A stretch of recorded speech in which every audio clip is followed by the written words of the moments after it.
Ki Demang Purbo mempersembahkan seri Api di Bukit Menoreh, karya S.H. Mintarja. Jilid 2 bagian yang pertama. Pada cerita yang lalu, Agung Sedayu telah sampai di Sangkal Putung dengan selamat, bertemu dengan Ki Demang Sangkal Putung yang lalu membawanya ke Kademangan. Bagaimana cerita selanjutnya? Selamat mengikuti.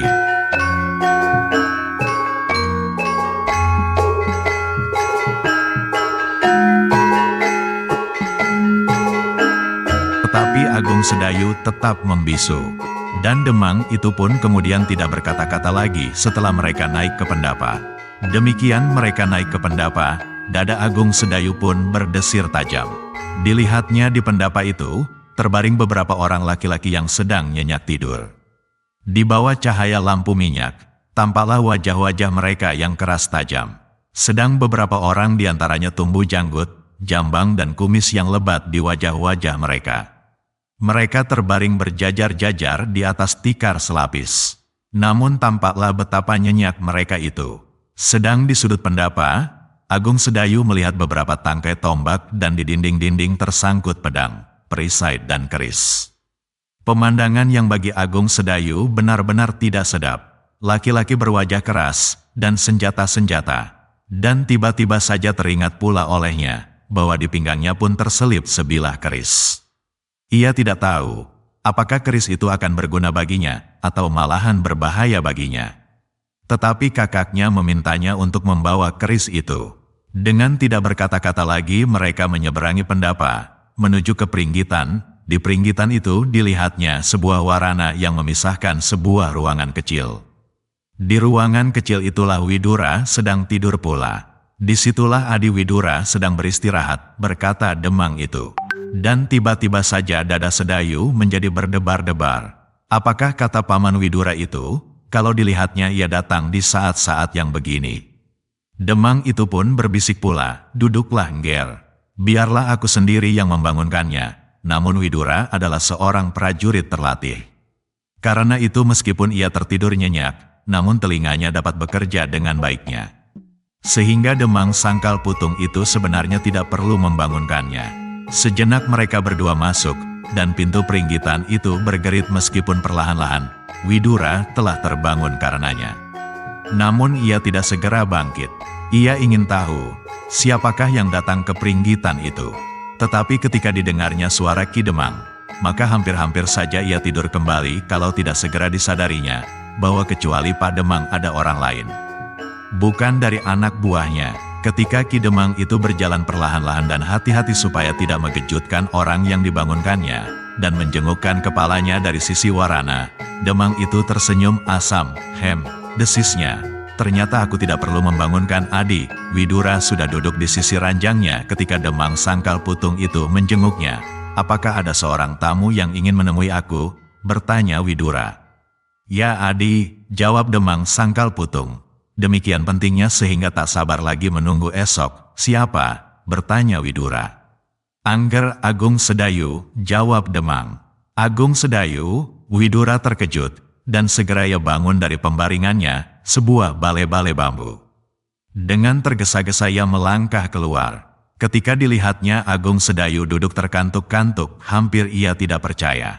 Desisnya, kau Sedayu. Sedayu mengangguk. Jawabnya, ya Paman. Sendiri, pertanyaan itulah yang pertama-tama dilontarkannya.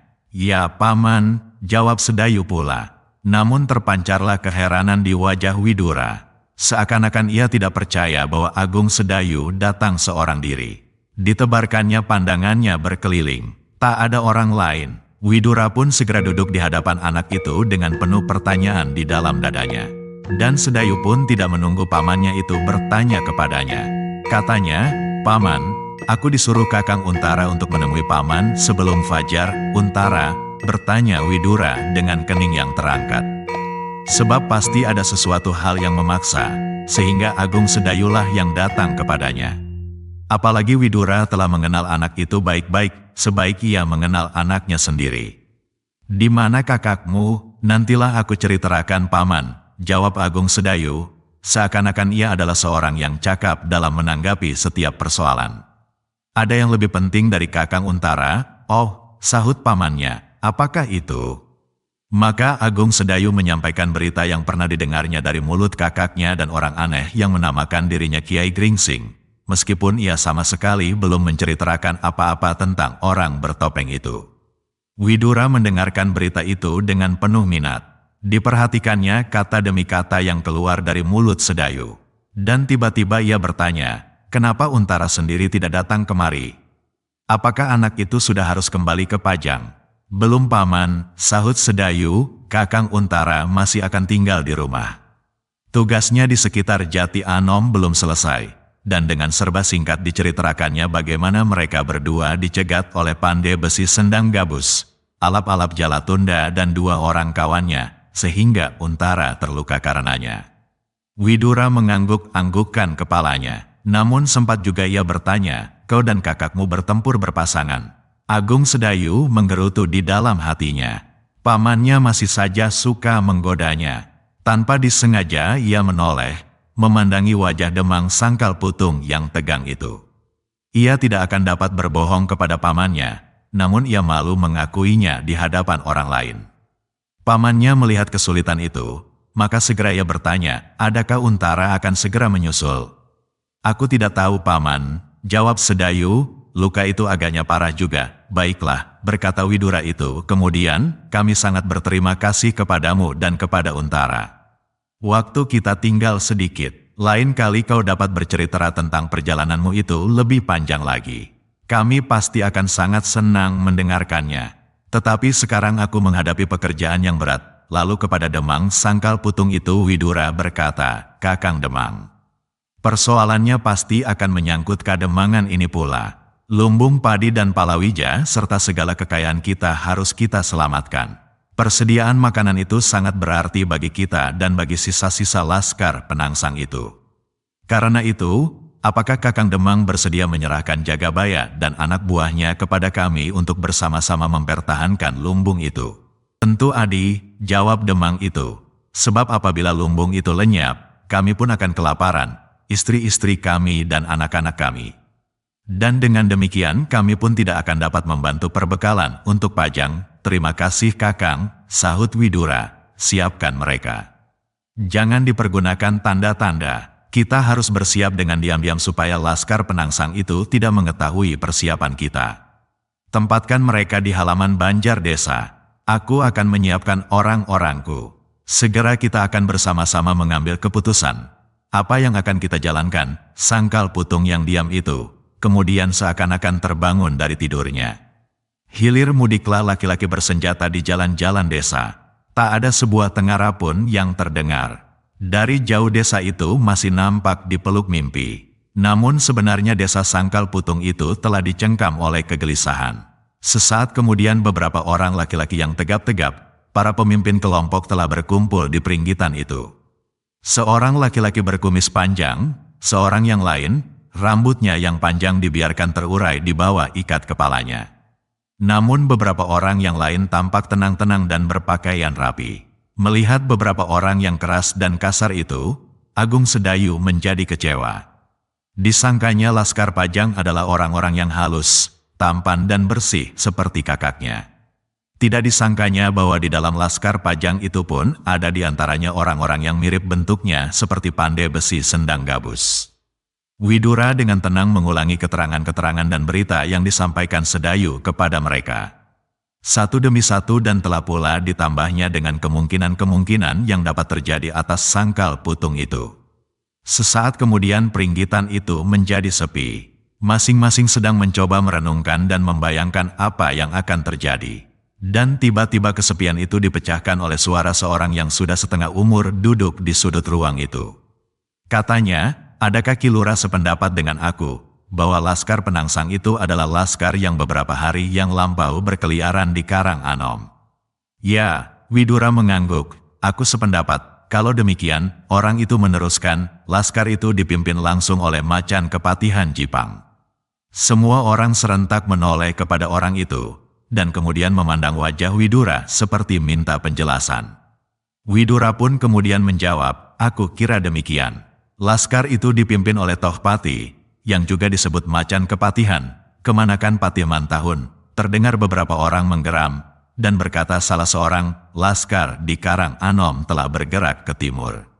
Tidak ke barat, sekarang ternyata gerakan itu adalah sebuah cara dari mereka untuk mengelabuhi kita. Dan kita pun agaknya hampir-hampir saja ditelan oleh macan yang cerdik itu. Untunglah Untara ada di Jati Anom. Dan untunglah bahwa Sedayu sempat menyampaikan berita itu kepada kita, semua mata pun kemudian memandang Sedayu dengan penuh ucapan terima kasih. Mereka mendapat kesempatan membela diri sebelum mereka diterkam oleh macan kepatihan yang cerdik itu. Kalau Angger Untara sekarang ada di sini, desis orang setengar umur di sudut itu. Kenapa? Bertanya yang lain. Macan itu tidak akan berbahaya, jawab orang sengah umur itu. Beberapa orang mengangguk-anggukkan kepalanya. Namun salah seorang dari mereka, seorang yang berwajah tampan dan bergelang akar di pergelangan kirinya, tampak tersenyum. Senyum yang aneh. Agung Sedayu melihat senyum itu, dan tiba-tiba hatinya menjadi tidak tenang. Yang berkata kemudian adalah Widura, kita tidak akan menunggu mereka. Kita sambut mereka di perapatan Pandean. Kita pagari desa ini dengan benteng pendem. Karena agaknya laskar mereka lebih besar, maka mereka kita sergap sebelum mereka menyadari kehadiran kita. Orang-orang itu pun mengangguk-angguk, dan tiba-tiba berkatalah orang setengah umur itu, meskipun Angger Untara tidak di sini, bukankah telah dikirim adiknya untuk menjinakkan macan kepatihan itu? Dada Agung Sedayu seperti akan meledak mendengar kata-kata orang setengah umur itu. Bukankah dengan demikian berarti ia harus berhadapan dengan macan kepatihan itu? Meskipun Agung Sedayu belum pernah melihat orang yang bernama Tohpati dan bergelar macan kepatihan, namun mendengar namanya saja, Agung Sedayu sudah hampir pingsan. Apalagi kalau ia harus melawannya. Lututnya tiba-tiba menjadi gemetar, ketika beberapa orang mengangguk-angguk dan bergumam, tak ada bedanya, Untara atau adiknya. Dengan tidak disadarinya, Sedayu memandangi wajah pamannya, seperti seekor anak ayam yang minta perlindungan pada induknya. Widura melihat tatapan mata Sedayu yang penuh kecemasan itu. Karena itu ia tersenyum, dan dengan tenangnya ia berkata, Sedayu, kami akan berterima kasih sekali apabila kau memenuhi permintaan itu. Tetapi aku kira, kau telah cukup berjasa kepada kami dengan kehadiranmu ini. Kemudian kepada orang-orangnya Widura berkata, Agung Sedayu baru saja menempuh perjalanan yang berat. Berdua dengan Untara, anak ini terpaksa bertempur melawan pandai besi Sendang Gabus dan alap-alap Jalatunda sekaligus beserta dua orang kawannya. Karena itu, biarlah ia beristirahat, orang setengah umur itu menjadi kecewa. Demikian pula agaknya beberapa orang lain. Terdengar seorang di antara mereka berkata, lalu siapakah yang akan berhadapan dengan macan yang garang itu? Kata-kata itu adalah suatu pengakuan atas kesaktian macan kepatihan, sehingga mereka menjadi cemas karenanya. Yang menjawab pertanyaan itu adalah Widura, karena aku yang bertanggung jawab atas kalian dan daerah ini, maka aku mencoba melawan Tohpati yang sakti itu. Tetapi kalau Kakang Widura terikat dalam pertempuran melawan macan kepatihan, siapakah yang akan memimpin kami? Bertanya yang lain. Widura terdiam, tugasnya sedemikian berat, sehingga tidak segera dapat menjawab pertanyaan itu. Tiba-tiba anak muda yang berwajah tampan dan bergelang akar di tangannya itu berkata, apakah aku diperkenankan melawan macan kepatihan itu? Semua orang memandang kepadanya dengan penuh pertanyaan. Anak itu masih muda, tidak saja muda umurnya, namun anak itu pun belum lama menggabungkan dirinya pada laskar Pajang yang dipimpin oleh Widura itu. Namun memang di beberapa pertempuran tampaklah ia melampaui keterampilan kawan-kawan sehingga dalam waktu yang singkat anak itu telah diangkat menjadi salah seorang pemimpin kelompok anak-anak muda dalam laskar Widura itu. Widura pun tidak segera menjawab. Ia memang melihat kelebihan anak muda itu.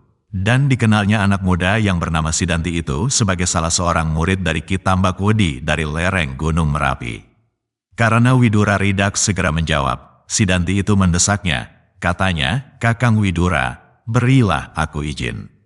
Aku akan mencoba apakah nama yang menakutkan itu sebanding dengan kesaktiannya. Widura menatap mata anak muda itu. Dilihatnya tekad yang menyala. Widura yang telah berpengalaman itu melihat keberanian yang teguh terpancar pada wajah Sidanti. Maka meskipun dengan agak ragu-ragu ia berkata, aku akan selalu memberikan kesempatan kepada kalian. Tetapi ketahuilah bahwa Tohpati itu benar-benar orang yang luar biasa. Ia dapat bertempur seperti hantu yang tak tersentuh tangan. Namun ia dapat menerkam. Benar-benar segarang harimau belang. Ya, jawab Sidanti, aku pernah mendengar cerita itu. Tubuh Tohpati dapat berubah menjadi asap dan bernyawa rangkap. Tetapi selama asap itu masih kasat mata, akan aku coba untuk menangkapnya. Widura mengangguk-angguk. Ia pun pernah mendengar bahwa Ki Tambakwedi memiliki kesaktian yang luar biasa pula. Bahkan demikian saktinya, sehingga orang menyebutnya dapat menangkap angin. Apakah Sidanti juga mampu menangkap asap? Demikianlah cerita bagian ini berakhir. Selanjutnya apa yang akan terjadi? Kita ikuti cerita lanjutannya pada bagian kedua mendatang. Jika Anda berkenan, silakan like, share, dan bagi yang belum, jangan lupa subscribe channel Ki Demang Purbo @cerita Mataram. Nuwun.